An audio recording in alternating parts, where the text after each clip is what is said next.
तो इस वीडियो में बताने वाला हो, अगर आप लोग 1000 रियाल बेसिक में कतर में जाएंगे तो 2 साल के बाद सैलरी इंक्रीज होकर कितना होगा। क्योंकि इस वीडियो में बहुत सारे भाई बार बार कमेंट करके पूछ रहे 2 साल काम करने के बाद सैलरी कितना इंक्रीज होता है। अगर आप 1000 रियाल बेसिक में जाएंगे तो 2 साल के बाद सैलरी इंक्रीज होकर कितना बेसिक सैलरी होगा।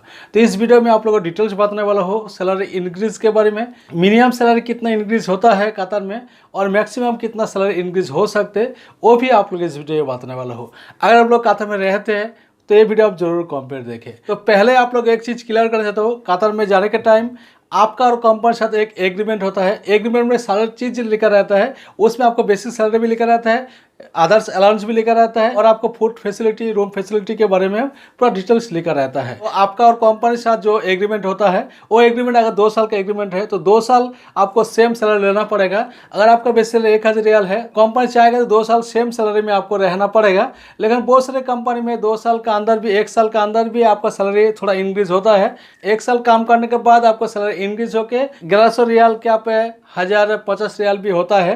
तो इस तरह से थोड़ा सैलरी इंक्रीज होता है। लेकिन एक्चुअल जो नियम है, आपका और कंपनी से जो एग्रीमेंट हुआ है, अगर 2 साल का एग्रीमेंट हुआ है और आपका बेसिक सैलरी 1000 रियाल एग्रीमेंट हुआ है तो 2 साल तक आपका सैलरी इंक्रीज नहीं भी कर सकते। आपका जो कंपनी है सैलरी इंक्रीज नहीं कर सकते। तो आपका बेसिक सैलरी 1000 रियाल है तो 1000 रियाल ही आपको 2 साल तक रहेगा। तो 2 साल के बाद अगर फिर रहेंगे उसी कंपनी में तो फिर आपको एग्रीमेंट करना पड़ेगा, फिर आपको एग्रीमेंट बढ़ाना पड़ेगा। उस टाइम में जितना सैलरी में आपका और कंपनी के साथ एग्रीमेंट होगा, अगर फिर से आपको 2 साल का एग्रीमेंट होगा और सैलरी भी आपको 1100 रियाल आपको बढ़ा सकते हैं, 1200 रियाल भी हो सकते हैं, कि 1000 रियाल भी हो सकते हैं, 1050 रियाल भी हो सकते हैं। उस टाइम में आपका और कंपनी के साथ फिर से एग्रीमेंट होगा।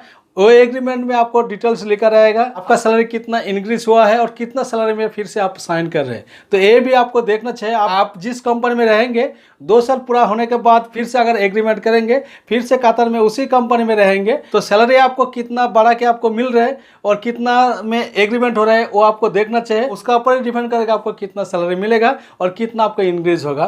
तो एक्चुअली कतर में सैलरी इंक्रीज करने का जो सही तरीका है, आपका 7% इंक्रीज तो होना ही चाहिए। अब जिस कंपनी में रहेंगे उस कंपनी में अगर आपका 1000 रियाल बेसिक है तो 1 साल के बाद आपका सैलरी बढ़ा के आप 1070 रियाल होना चाहिए। तो 1070 रियाल आपको देना चाहिए 1 साल के बाद। 2 साल के बाद आपका सैलरी इंक्रीज होना चाहिए, 1150 रियाल आपको होना चाहिए। लेकिन कुछ कंपनी में घटिया होता है, कुछ कंपनी में बहुत ही लॉस में चल रहे हैं, तो वो सारे कंपनी में सैलरी आपको इंक्रीज नहीं भी हो सकते। तो यही आप लोगों को पूरा बोलना चाहते हो। अगर कतर में जाना चाहते हैं, कतर में रहना चाहते हैं तो आप 2 साल पूरा होने के बाद उसी कंपनी अगर रहना चाहते हैं तो उसी कंपनी में फिर से जब एग्रीमेंट होगा उस टाइम वो एग्रीमेंट को एक बार ठीक से पढ़ लीजिए, उसके बाद ही साइन करें, वरना आपको 2 साल से पहले जितना सैलरी था वही सैलरी भी रह सकते हैं। तो उम्मीद करता हूं पूरा डिटेल जानकारी मिल गया है सैलरी इंक्रीज के बारे में और मिनिमम सैलरी कितने इंक्रीज हो सकते हैं, मैक्सिमम कितना सैलरी इंक्रीज हो सकते हैं वो भी आप लोगों से जानकारी मिल गया है।